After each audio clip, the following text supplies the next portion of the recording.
Episode 276। वह घायल था और अब खड़े होने में भी उसे असहजता महसूस हो रही थी। फिर उसने एक सिगरेट जलाई और हरी गिल को उदासीनता से देखा। अब दिखाई दे रहे हो, तुम लोग वाकई कुशल हो, है ना? क्या तुम इसी पल का इंतजार कर रहे थे? क्या मुझे निपटाने के लिए इतनी मुश्किल से गुजरना पड़ा? हरी गिल का चेहरा जम गया और उसने ठंडे स्वर में कहा, अगर हम समय पर आने की हिम्मत नहीं करते तो मुझे लगता है कि तुम यहां सभी को मारकर चुप करा देते। हम अपनी निगरानी में ऐसी अत्याचार को कभी नहीं होने देंगे। विहान मुस्कुराया और सिगरेट बुझा दी। मुझे लोगों को मारना पसंद नहीं है और मैं निर्दोष लोगों को नहीं मारता। तुम्हें लोगों को मारना पसंद नहीं है। हरिगिल के मुंह के कोने थोड़े से हिले और फिर उसने अधीरता से कहा, मैं तुम्हें दो विकल्प दूंगा। पहला, हमारे साथ आओ और हमें यहां जो हुआ उस पर एक स्पष्टीकरण दो, या दूसरा, मरो। दर्जनों विशेषज्ञ विहान के करीब आ गए। उनकी हत्या की मंशा स्पष्ट थी। विहान मुस्कुराया और एक और गोली निगलकर खड़ा हो गया। अगर मैं कोई भी विकल्प नहीं चुनना चाहूं तो हम दूसरे विकल्प को चुनेंगे। उसे पकड़ो। जैसे ही हरिगिल ने आदेश दिया, दर्जनों विशेषज्ञ विहान की ओर दौड़े। उसकी राय में विहान अब लड़ने के लिए बहुत कमजोर था और उसे आसानी से मार दिया जाएगा। हरिगिल केवल छोटी लड़की के बारे में चिंतित था। उसने अपनी आंख के कोने से छोटी लड़की को देखा और महसूस किया कि उसका कोई कदम उठाने का इरादा नहीं था। उसने चुपचाप राहत की सांस ली। हालांकि अचानक विशेष जो अपने कदमों पर रुक गए, क्योंकि अनगिनत आभाएं अचानक मुक्त हो गईं।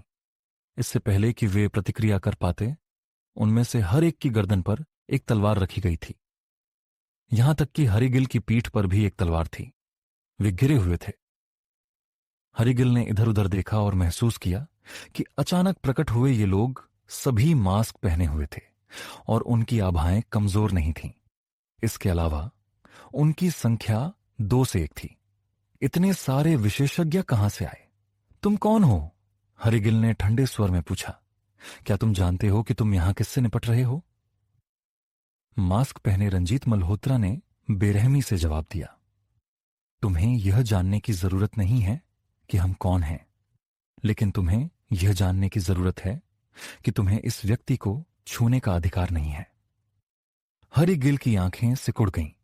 वह बोलने ही वाला था कि उसने देखा कि विहान उठ गया था और आंगन में आराम से टहल रहा था, जैसे कि कुछ हुआ ही नहीं हो। कोई भी उसे रोकने की हिम्मत नहीं कर रहा था। क्रोधित होकर हरिगिल ने मुड़कर अपने पीछे की तलवार को पकड़ लिया। खटाक! रंजीत मल्होत्रा की तलवार टूट गई। रंजीत मल्होत्रा ने नहीं सोचा था कि हरिगिल अचानक कदम उठाएगा, लेकिन उसने तुरंत प्रतिक्रिया की और लड़ाई के लिए तैयार हो गया।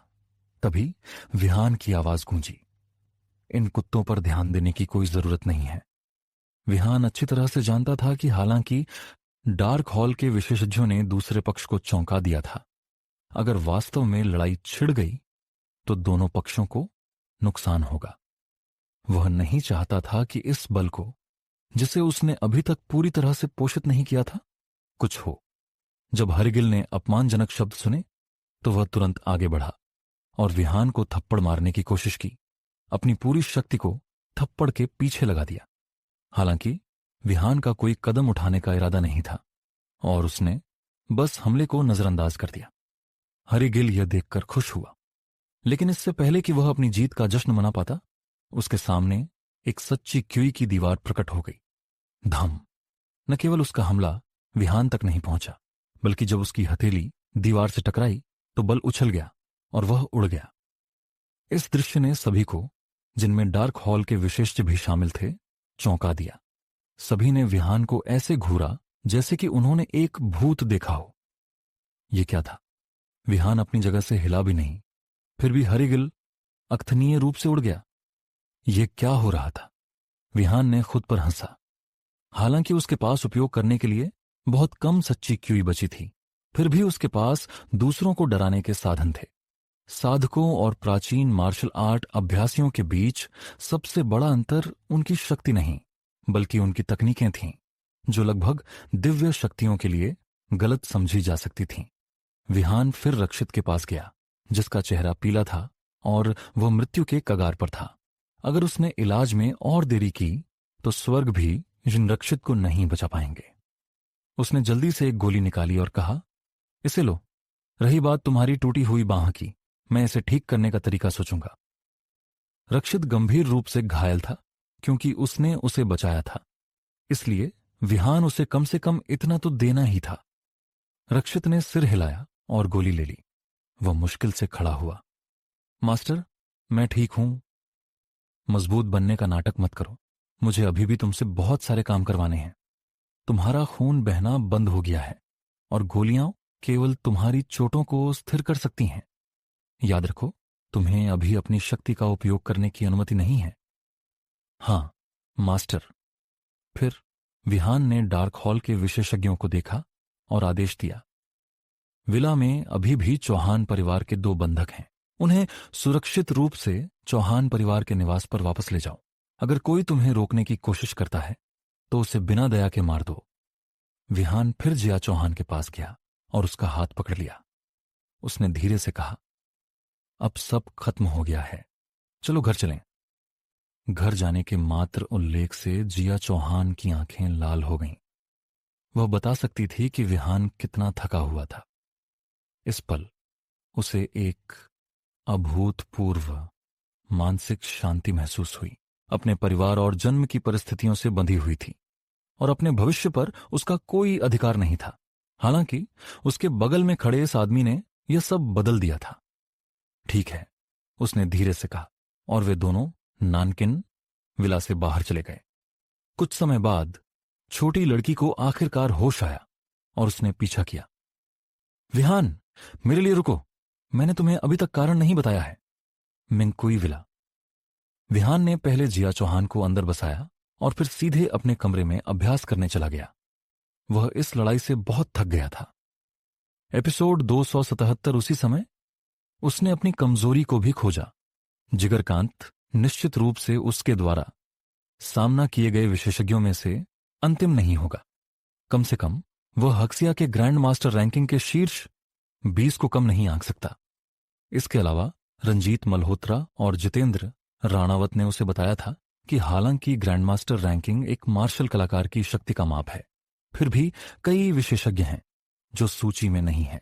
इनके अलावा क्लाउड लेक मनोर घटना से संबंधित 3 मार्शल आर्ट्स परिवार भी हैं।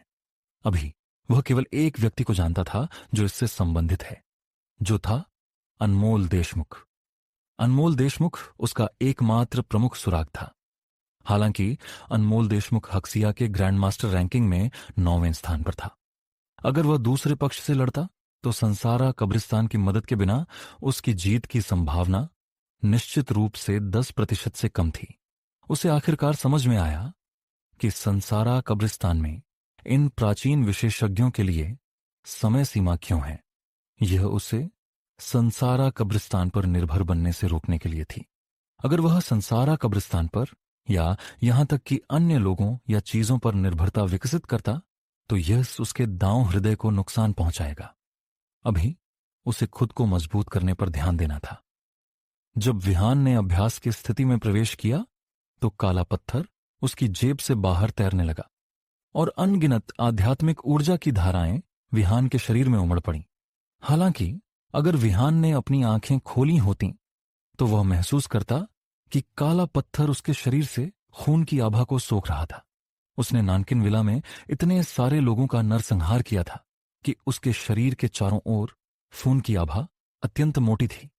यह खून की आभा काले पत्थर के लिए लाभकारी लग रही थी और यह इसे दिल से सोख रहा था।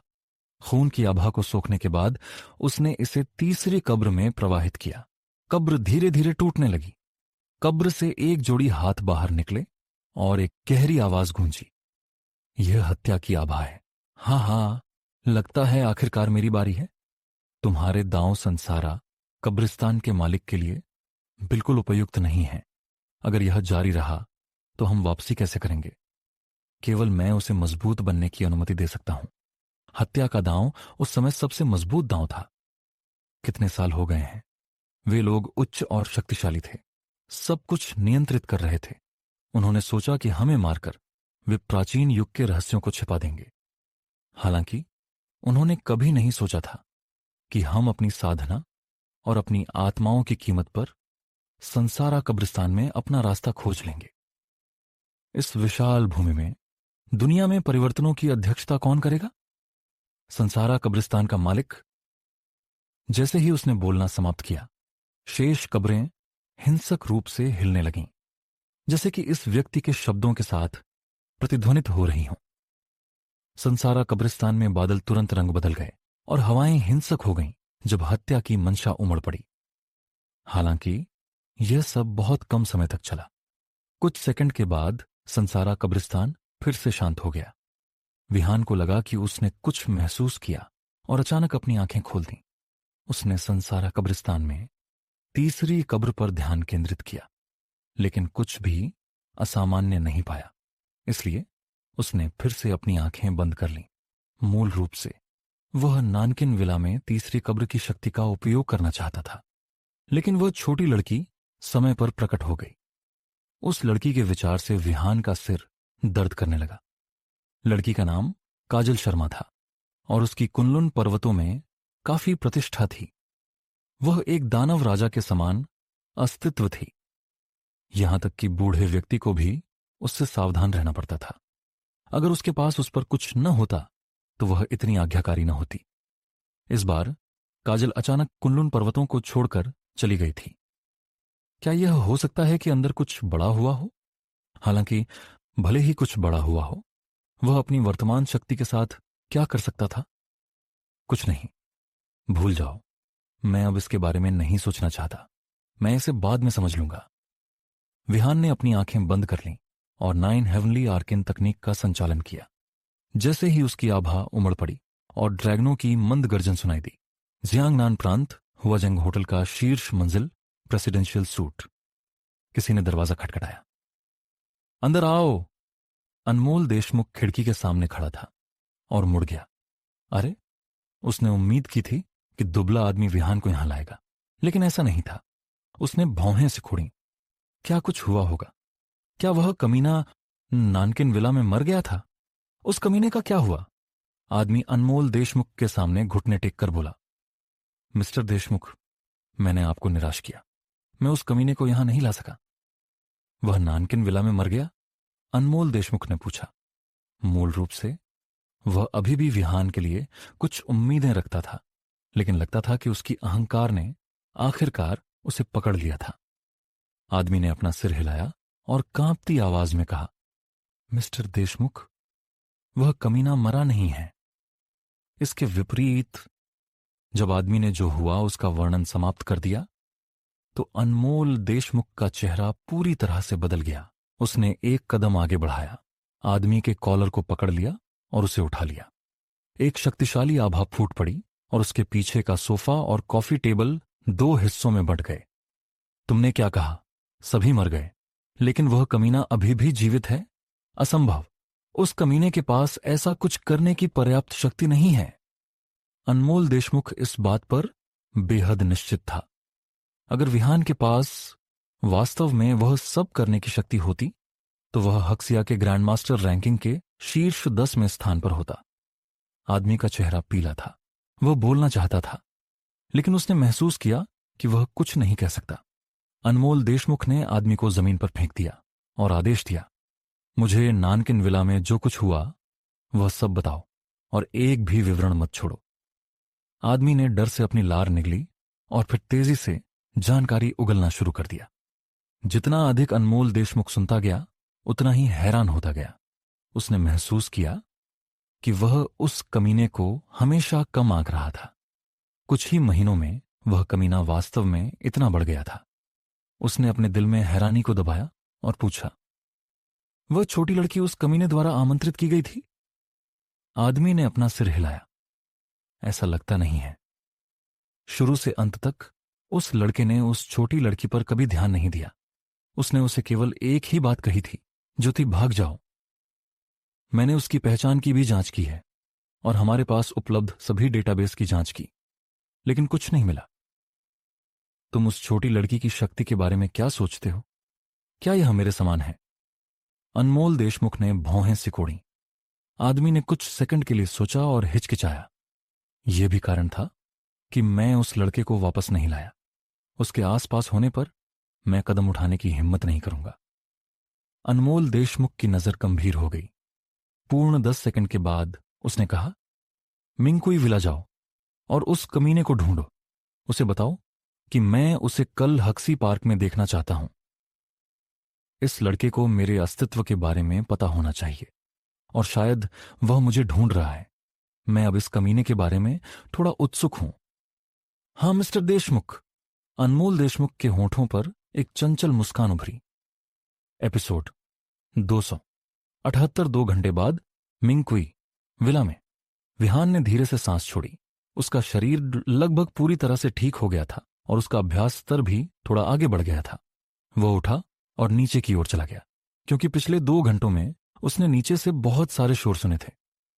जैसे ही वह लिविंग रूम में पहुंचा, उसने देखा कि जिया, चौहान और प्रिया जड़वत खड़ी थीं, सोफे पर बैठी काजल को घूर रही थीं। उसके मुंह के कोने फड़क उठे जब उसने काजल के सामने स्नैक्स और खाने का विशाल ढेर देखा। ये लगभग पूरे विला की स्नैक्स की आपूर्ति थी। इस पल ये सभी स्नैक्स इस छोटी लड़की द्वारा खाए जा रहे थे। ऐसा लग रहा था जैसे उसने 10 दिनों से अधिक समय से कुछ नहीं खाया हो। प्रिया ने अपने थूक को गटकते हुए पूछा, विहान, तुम इस लड़की से कैसे मिले? मैंने जिया चौहान से सुना कि वह तुम्हें ढूंढने आई थी, है ना? उसकी भूख बहुत ज्यादा है। मैंने उसके लिए एक फास्ट फूड डिलीवरी दावत भी मंगवाई। उसका छोटा सा पेट इतना कैसे पकड़ सकता है? काजल ने भी विहान को देखा। उसने अपनी उंगलियां उच्चाटी और संतुष्टि से कहा, विहान, मैंने तुम्हें कुछ साल पहले कहते सुना था कि बाहर का खाना स्वादिष्ट होता है। लगता है तुम झूठ नहीं बोल रहे थे। अगर मुझे कुछ दिनों में वापस नहीं जाना होता तो मैं निश्चित रूप से खाने के लिए ही रुक जाती। विहान ने काजल पर आंखें घुमाईं। मैं तुम्हें अपने पास नहीं रख सकता। जिस रफ्तार से तुम खा रही हो, तुम मुझे कंगाल कर दोगी।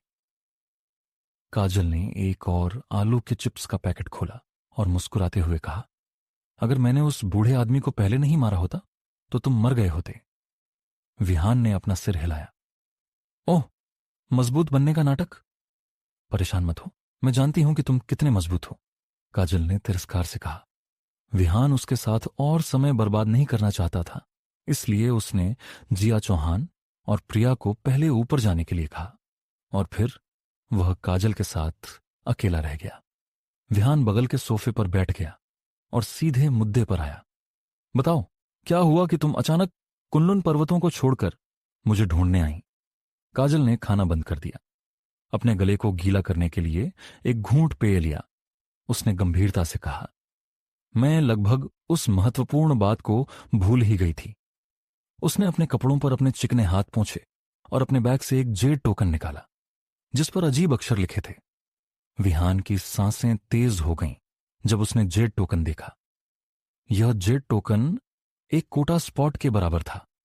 कुनलुन पर्वतों में यह अनमोल था, चाहे कोई कितना भी मजबूत और शक्तिशाली हो सकता है कि वे इस चीज को अपने हाथों में नहीं पा सकें। तुम्हारे पास ये क्यों है? काजल ने फिर जेड टोकन को विहान की ओर फेंक दिया।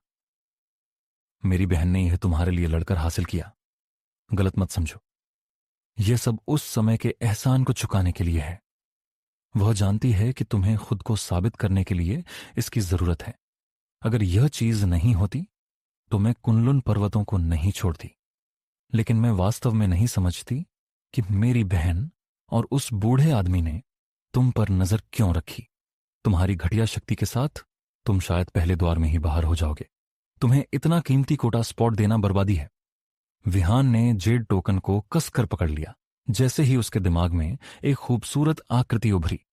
दूसरा पक्ष उच्च और शक्तिशाली था, जैसे एक देवी। वह अनगिनत लोगों द्वारा पूजी जाती थी और उसकी शक्ति विस्मयकारी थी। वह कुनलुन पर्वतों के शीर्ष 10 प्रतिभाओं में से एक थी। क्या यह हो सकता है कि वह उस समय के छोटे से एहसान के लिए यह सब कर रही थी? वह अब कितनी मजबूत है? विहान ने पूछा। काजल ने विहान पर आंखें घुमाईं। इसके बारे में सोचो भी मत। तुम अपने पूरे जीवन में कभी भी उसके स्तर तक नहीं पहुंच पाओगे। तुम्हें बताना समय की बर्बादी है। वैसे भी क्या उन बहनों में से एक ने मेरे लिए अभी और स्वादिष्ट खाना नहीं मंगवाया था? यह अभी तक क्यों नहीं आया? तभी दरवाजे की घंटी बजी और काजल की आंखें खुशी से चमक उठीं। जैसे ही वह दरवाजे की ओर दौड़ी, दरवाजा खुला और एक दुबला आदमी काजल के सामने प्रकट हुआ। काजल ने इधर उधर देखा और जल्द ही महसूस किया कि दूसरे पक्ष के हाथों में कोई खाना नहीं था। ठंडी हत्या की मंशा मुक्त हो गई। मेरा सामान कहाँ है? तुमने इसे चुपके से नहीं खाया, है ना? दुबला आदमी स्तब्ध था। जैसे ही उसके माथे पर ठंडा पसीना तुरंत प्रकट हो गया। वह यहां क्यों थी? दत्त तेरे की, अगर यह छोटी लड़की उसे मारना चाहती तो शायद 10 सेकंड से भी कम समय लगेगा और वह स्पष्ट रूप से उसकी हत्या की मंशा को महसूस कर सकता था। क्यों? उसने उसका अपमान नहीं किया था, है ना? मैं फिर से पूछूंगी, मेरा सामान कहां है? काजल की हत्या की मंशा भयानक थी। दुबला आदमी अवचेतन रूप से कुछ कदम पीछे हट गया और जमीन पर गिर गया। उसकी शक्तिशाली आध्यात्मिक दबाव ने उसके आंतरिक अंगों को हिला दिया और उसके मुंह के कोने से खून की एक धारा बह गई। वह बहुत मजबूत थी। हुक्सिया में अचानक ऐसा राक्षस कैसे प्रकट हो सकता है? हुक्सिया के ग्रैंडमास्टर रैंकिंग पर 2 सबसे मजबूत ग्रैंडमास्टर्स के अलावा और कौन इस छोटी लड़की के दबाव को झेल सकता था? मैं नहीं जानता। तभी एक सुरक्षा गार्ड की वर्दी में एक आदमी एक बैग के साथ दौड़ता हुआ आया। सामान्य प्रोटोकॉल के तहत खाने को सीधे विला तक पहुंचाने की अनुमति नहीं थी और इसलिए सुरक्षाकर्मी ऐसी चीजों से निपटते थे। वैसे भी विला समुदाय में रहने वाले लगभग सभी अमीर थे। कौन टेकआउट मंगवाएगा? हर विला में पेशेवर रसोइये, बटलर और नौकरानियां थीं। इसीलिए सुरक्षा गार्डों को इस मोर्चे पर ज्यादा कुछ नहीं करना पड़ता था। नमस्ते, यह है वह टेकआउट जो आपने मंगवाया था, सुरक्षा गार्ड ने कहा। हालांकि इससे पहले कि वह बोलना समाप्त कर पाता, काजल का शरीर एक धुंध में बदल गया और उसने सामान पकड़ लिया और घर में वापस दौड़ गई। सुरक्षा गार्ड अपने खाली हाथों को घूरता रह गया। तभी विहान बाहर आया। वह दरवाजा बंद करना चाहता था, लेकिन जब उसने जमीन पर आदमी को देखा तो उसकी आंखें सिकुड़ गईं। यह वह आदमी था जो पिछली बार क्लाउड लेक मनोर में उन पर जासूसी कर रहा था। उसकी नजर ठंडी और हत्या की मंशा से भर गई। उसने नीचे देखा और पूछा, तुम कौन हो? तुम मुझ पर जासूसी क्यों कर रहे हो? दुबला आदमी जल्दी से उठा और अपने दिल में डर को दबा दिया। उसने कहा, तुम विहान, कोई तुम्हें कल सुबह 8 बजे जियांगनान प्रांत के हक्सी पार्क में मिलना चाहता है। विहान ने भौहें सिकोड़ी। अगर वह मुझसे मिलना चाहता है तो उसे खुद यहां आने के लिए कहो। दुबला आदमी जानता था कि विहान ऐसा ही जवाब देगा और जल्दी से जारी रखा, विहान, अगर मैं तुम्हें बताऊं कि वह व्यक्ति अनमोल देशमुख है? तुम जानना चाहते हो कि तुम्हारे माता पिता कहां हैं, है ना?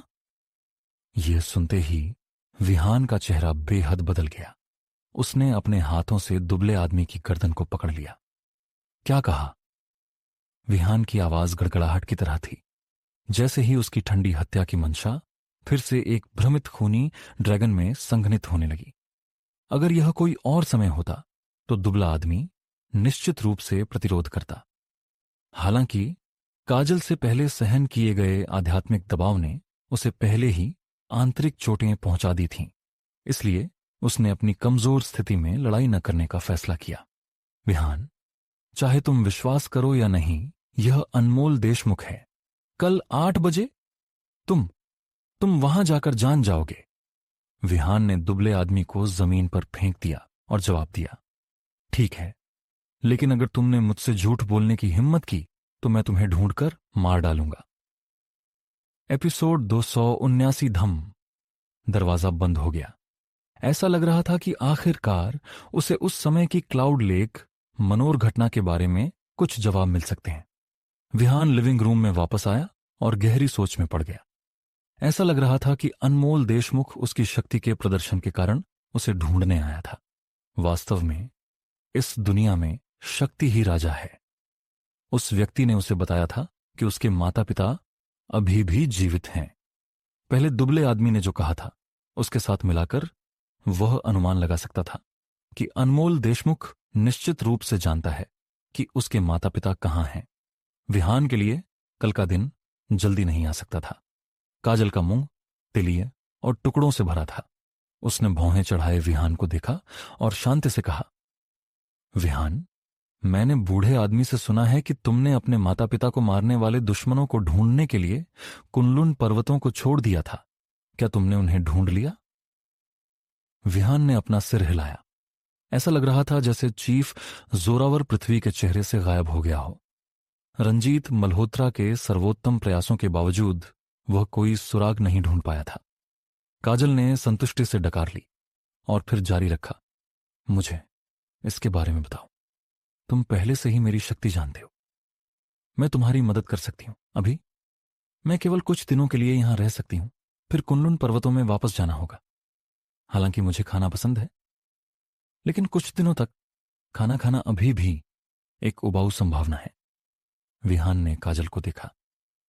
इस छोटी लड़की की प्रतिभा और शक्ति व्यावहारिक रूप से स्वर्ग विरोधी थी।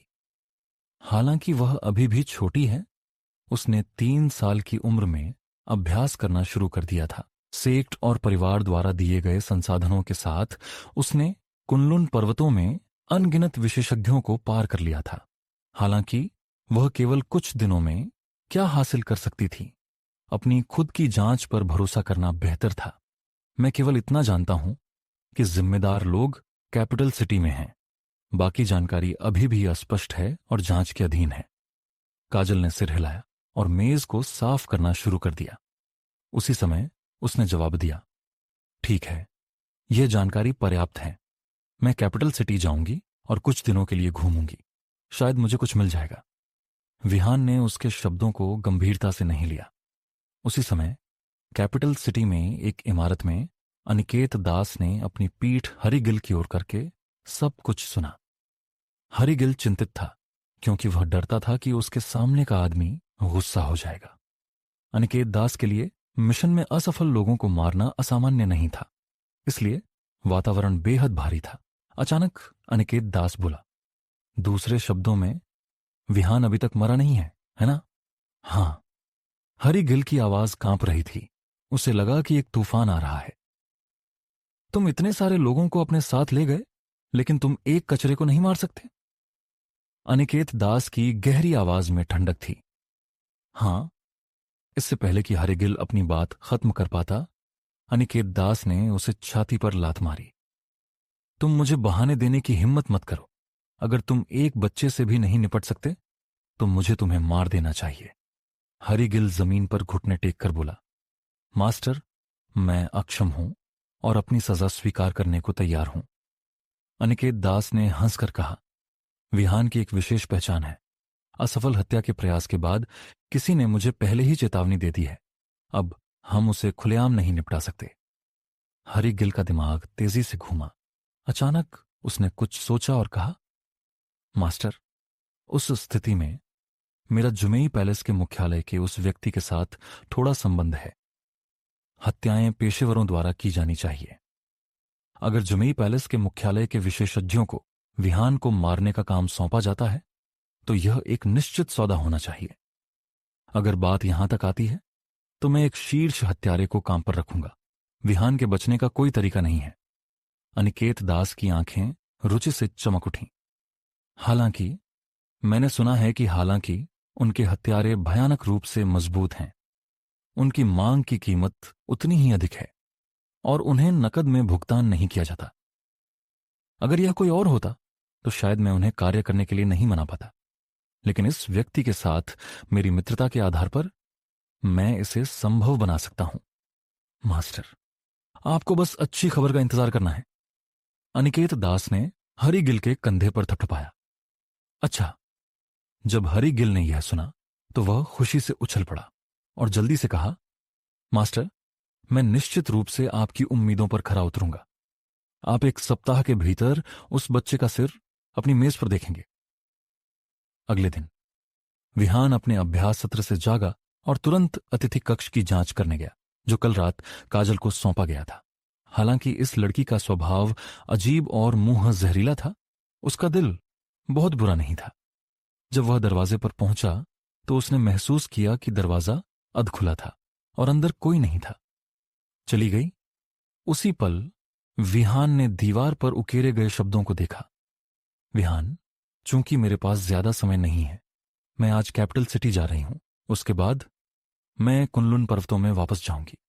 मुझे आशा है कि जब तुम जेड टोकन को कुनलुन पर्वतों में वापस लाओगे तो तुम पर्याप्त मजबूत होंगे। मेरी बहन को निराश मत करना। तुम्हें पता नहीं है कि मेरी बहन ने तुम्हारे लिए वह स्थान पाने के लिए कितना दबाव झेला। विहान की आंखें झिलमिलाईं। जैसे ही अतीत की यादें उसके दिमाग में उभरीं। 5 साल पहले उसने कुनलुन पर्वतों में कदम रखा था और अनगिनत परीक्षाओं और चुनौतियों को सहना पड़ा था।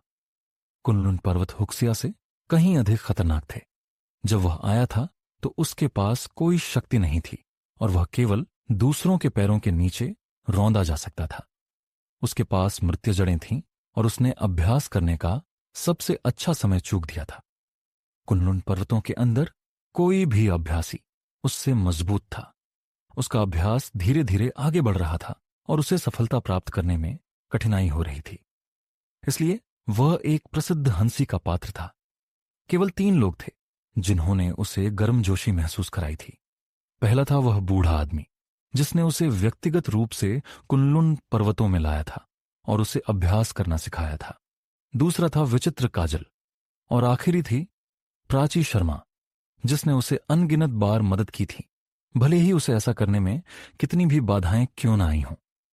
उसने उसे औषधीय गोलियां दी और जब भी वह एक हताश स्थिति में होता वह उसे बचाने के लिए अपना सब कुछ दे देती, भले ही इसका मतलब एक प्रमुख कबीले या गुट को अपमानित करना हो। हालांकि उसने कड़ी मेहनत की और अपनी पूरी शक्ति से अभ्यास किया। अगर प्राची नहीं होती तो वह शायद बहुत पहले मर गया होता। ईमानदारी से वह नहीं जानता था कि प्राची जैसी प्रतिभाशाली और शक्तिशाली व्यक्ति उसके साथ ऐसा व्यवहार क्यों करती थी। भले ही उसने एक बार उसकी मदद की हो, उसने उस एहसान को अनगिनत बार से अधिक चुका दिया था। उसने इसके लायक क्या किया था? उसने उससे अनगिनत बार उत्तर मांगा था, लेकिन उसका जवाब हमेशा एक ही था, विहान, तुम मर नहीं सकते। भले ही दुनिया में सभी मर जाएं, तुम मर नहीं सकते। विहान तब अपनी यादों से जागा। उसने अपने बाएं हाथ में काला पत्थर और दाएं हाथ में जेड टोकन पकड़ लिया। जब मैं वापस आऊंगा तो मैं सुनिश्चित करूंगा कि कोई भी मुझे फिर कभी नीचा ना देखे। विहान ने समय देखा। अनमोल देशमुख के नियत मिलने के समय से अभी भी आधा घंटा बाकी था, इसलिए वह बगल के विला को देखने गया। एपिसोड 280 रंजीत मल्होत्रा ने पहले से ही विला को सुरक्षित कर लिया था। चिराग श्यामक, रक्षित और कुछ डार्क हॉल विशेषज्ञ जो जिया चौहान और प्रिया की रक्षा कर रहे थे, सभी यहां रह रहे थे, 24 घंटे 7 दिन स्टैंड बाय पर। रक्षित के टूटे हुए हाथ को संक्रमण से बचाने के लिए लपेट दिया गया था। सर, रक्षित विहान को नमस्कार करने के लिए झुकना चाहता था, लेकिन जल्दी से रोक दिया गया। बस लेट जाओ, तुम्हारे घाव बहुत गंभीर हैं और तुम्हारा हाथ नष्ट हो गया है, इसे बचाना मुश्किल होगा। अब तुम्हारे पास 2 विकल्प हैं। पहला, ड्रैगन सोल ने एक बायोनिक हाथ विकसित किया है जिसे मानव शरीर से जोड़ा जा सकता है। एक सर्जरी इसे ठीक करने के लिए पर्याप्त होगी। दूसरा विकल्प है कि मैं अपनी आध्यात्मिक और चिकित्सा क्षमताओं का उपयोग करके तुम्हारे हाथ को पुनर्जनन करूं, लेकिन तुम्हें अत्यधिक दर्द सहना पड़ सकता है। विहान अपनी बात खत्म कर पाता इससे पहले रक्षित ने बिना हिचकिचाहट के कहा, मैं दूसरा विकल्प चुनता हूं। क्या तुम निश्चित हो? हां मास्टर। रक्षित के जवाब को पाकर विहान ने सिर हिलाया और संसारा कब्रिस्तान से कुछ सामान निकाला, जिससे रक्षित की आंखें चौड़ी हो गईं।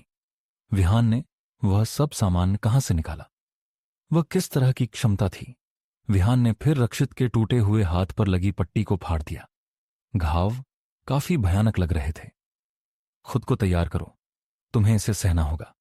कुछ पलों बाद विहान की चांदी की सुइयां फिर से प्रकट हुईं, जो रक्षित के हाथ के विभिन्न एक्यूपंक्चर बिंदुओं में घुस गईं। सुइयां लगातार कांप रही थीं। उसके बाद विहान ने 6 कीमती औषधीय जड़ी बूटियों को हवा में उछाला और अपनी सच्ची क्यूई का उपयोग करके उन्हें मिलाया और परिष्कृत किया। औषधीय सुगंध उमड़ पड़ी। जैसे ही जड़ी बूटियां पाउडर के रूप में परिष्कृत हो गईं, फिर उसकी सच्ची क्यूई ने पाउडर जड़ी बूटियों को लपेटना शुरू कर दिया, जिससे वे जलने लगीं। जाओ! 6 परिष्कृत जड़ी बूटियों वाली लपटें रक्षित के टूटे हुए हाथ पर गिरीं, जिससे इतना तीव्र दर्द हुआ कि वह लगभग बेहोश हो गया। उसके माथे से ठंडा पसीना टपक रहा था। क्या तुम अभी भी इसे सहन कर सकते हो? हां मास्टर, रक्षित ने दांत पीस लिए। विहान ने अब और हिचकिचाहट नहीं की। उसने अपनी उंगलियों से एक मुद्रा बनाई और एक बूंद रक्तसार को बाहर निकाला, जिसका उपयोग उसने अपने सामने एक प्राचीन रून बनाने के लिए किया। वह कुछ बुदबुदा रहा था और उसकी मंत्रोच्चारण की गति तेज और तेज होती जा रही थी। फिर मंत्र ठोस हो गया लगता है और सुनहरी रोशनी ने रक्षसा के हाथ को घेर लिया। रक्षित ने दांत पीस लिए क्योंकि उसके शरीर की नसें फूल गईं। वह मुश्किल से चीखने से रोक पा रहा था। उसका पूरा शरीर पसीने से तर था और यहां तक कि उसकी पुतलियां भी फैल गईं। विहान केंद्रित और अविचलित रहा, चूंकि रक्षित ने यह मार्ग चुना था। उसे दृढ़ रहना था। इसके अलावा रक्षित उसका सबसे शक्तिशाली अधीनस्थ था। अगर वह अपंग हो जाता तो विहान अपनी सबसे मजबूत लड़ाकू शक्ति खो देता। धम! पूरा बिस्तर ढह गया। हालांकि विहान नहीं रुका। उसने अपनी सच्ची क्यूई को अपनी उंगली में प्रवाहित किया और रक्षित के हाथ के विभिन्न स्थानों पर छेद किया। हड्डी पुनर्जनन तकनीक सक्रिय करो। उसके बाद सब कुछ सामान्य हो गया। विहान ने अशुद्ध हवा की एक सांस छोड़ी और रक्षित को देखा, जो पसीने से तर था और लगभग बेहोश हो गया था। वह जानता था कि इस तरह का दर्द ऐसा नहीं था जिसे साधारण लोग सहन कर सकें। इसीलिए उसने तुरंत एक गोली निकाली और रक्षित को खिला दी। फिर उसने टूटे हुए हाथ की जांच की, जो अब अजीब तरह से बह रहा था। इसे हिलाने की कोशिश करने से पहले 3 दिन प्रतीक्षा करो। उम्मीद है तब तक हाथ खुद को ठीक करना शुरू कर देगा। अगर यह विफल होता है तो हमें पहले तरीके पर वापस जाना होगा। सुनिश्चित करो कि तुम हाइड्रेटेड रहो। अगर तुम्हें कुछ चाहिए तो बस चिराग श्यामक से मदद मांगो। रक्षित अब थोड़ा अधिक स्पष्ट दिमाग वाला था, इसलिए उसने कहा, धन्यवाद मास्टर। इतना विनम्र होने की कोई जरूरत नहीं है। तुम्हारा हाथ मेरी वजह से टूटा था, इसलिए मुझे स्वाभाविक रूप से इसे ठीक करने में मदद करनी होगी। ठीक है, मुझे कुछ काम है, इसलिए मैं पहले निकलता हूं। जब विहान ने समय देखा तो 7:45 हो चुका था। चलने का समय था। जियांगनान प्रांत, हक्सी पार्क, सुबह 8:03। एक वाहन धीरे धीरे सड़क किनारे रुक गया। विहान कार से उतरा और इधर उधर देखा। फिर झील के किनारे एक बेंच पर बैठे एक मध्यम आयु के व्यक्ति को देखा। मध्यम आयु का व्यक्ति काला ट्रेंच कोट पहने हुए था और उसकी आंखें लहराती झील पर टिकी थीं। हालांकि वह हिला नहीं। विहान उससे एक विशेष की आभा महसूस कर सकता था। इसके अलावा वह बता सकता था कि यह व्यक्ति बेहद खतरनाक था। हुक्सिया के ग्रैंडमास्टर रैंकिंग में 9वां स्थान। अनमोल देशमुख। विहान सीधे अनमोल देशमुख के पास गया। इससे पहले कि वह कुछ कह पाता, अनमोल देशमुख ने कहा, तुम 3 मिनट देर से हो। अगर कोई और होता तो वह पहले ही लाश बन चुका होता। मेरे माता पिता कहाँ हैं? विहान ने उपहास किया। अनमोल देशमुख की आंखें सिकुड़ गईं। तुम्हारा स्वभाव तुम्हारी मां जैसा है। उसे सीधे बात करना पसंद है। बकवास बंद करो। तुम ही थे जिन्होंने उस समय मेरे माता पिता के शवों को लिया था और निश्चित रूप से जानते हो कि वे कहाँ हैं। अगर तुम मुझे नहीं बताओगे तो तुम ही लाश बनोगे। विहान किसी भी क्षण तीसरी कब्र को सक्रिय करने के लिए तैयार था, जब तक वह अपने माता पिता के बारे में कोई भी जानकारी प्राप्त कर सकता। कोई भी कीमत चुकाई जा सकती थी। अनमोल देशमुख ने अपना सिर उठाया और विहान को देखा। मैं वास्तव में उत्सुक हूं। तुम्हारा घमंड कहां से आता है? 5 साल पहले तुम्हारा व्यक्तित्व इतना कमजोर और कायर था। तुम्हें इतना मजबूत क्या बनाता है? इसके अलावा तुम्हारी शक्ति कहां से आई? यह वास्तव में अजीब है कि मैं अपने सर्वोत्तम प्रयासों के बावजूद उन 5 वर्षों में क्या हुआ इसकी जांच नहीं कर सका। विहान दूसरे पक्ष से थोड़ा परेशान था और उसने अपनी हत्या की मंशा को मुक्त कर दिया। मैं खुद को तीसरी बार दोहराना नहीं चाहता। मेरे माता पिता कहाँ हैं? भले ही मैं तुम्हें न बताऊं, तुम क्या करोगे? वैसे भी वे कैपिटल सिटी में हैं, अनमोल देशमुख ने कहा। साथ ही मुझे तुम्हारा लहजा पसंद नहीं है। चाहे जो भी हो, मैं अभी भी तुम्हारा चाचा और तुम्हारा बड़ा हूं। हालांकि शायद मैं इसके बारे में गलत हूं। देशमुख परिवार ने कभी भी तुम्हारे परिवार को स्वीकार नहीं किया है। तुम मेरे भांजे होने के योग्य नहीं हो। क्या तुम जानते हो कि देशमुख परिवार में सभी तुम्हें कैसे बुलाते हैं? कमीना, नीच कमीना। उस समय जब तुम्हारी मां ने तुम्हें जन्म दिया, देशमुख परिवार ने गुप्त रूप से परीक्षण किया और पता लगाया कि तुम्हारे पास केवल मृत्य जड़ें हैं, कि तुम्हारी मृत्य जड़ें कचरा हैं। उन्होंने लगभग तुम्हें जमीन पर फेंक दिया और मार डाला। अगर तुम्हारी मां घुटने टेक कर दया की भीख नहीं मांगती तो तुम अभी मेरे सामने खड़े नहीं होते। इन शब्दों को सुनकर विहान की आंखें खून से लाल हो गईं और क्रोध ने उसके पूरे शरीर को भर दिया। उसकी मां के जमीन पर घुटने टेक कर किसी से उसकी जान बख्शने की भीख मांगने की छवि उसके दिमाग में अंकित हो गई, भले ही यह उसकी अपनी कल्पना का उत्पाद हो। देशमुख परिवार, फिर से देशमुख परिवार। उन्हें उसे और उसके माता पिता को अस्वीकार करने का क्या अधिकार था? इस पल संसारा कब्रिस्तान हिल गया और असीम खून की आभा ने विहान के शरीर को लपेट लिया। जैसे ही भ्रमित खूनी ड्रैगन फिर से प्रकट हुआ। खूनी ड्रैगन विहान के शरीर से उमड़कर आकाश में जा रहा था। इस दृश्य को देखकर अनमोल देशमुख के चेहरे पर ठंडी मुस्कान जम गई। वह बता सकता था कि आकाश में खूनी ड्रैगन उसे घूर रहा था। उसने आश्चर्य से विहान को देखा। यह लड़का वास्तव में ऐसी घटना को ट्रिगर कर सकता था। यह कैसे संभव था?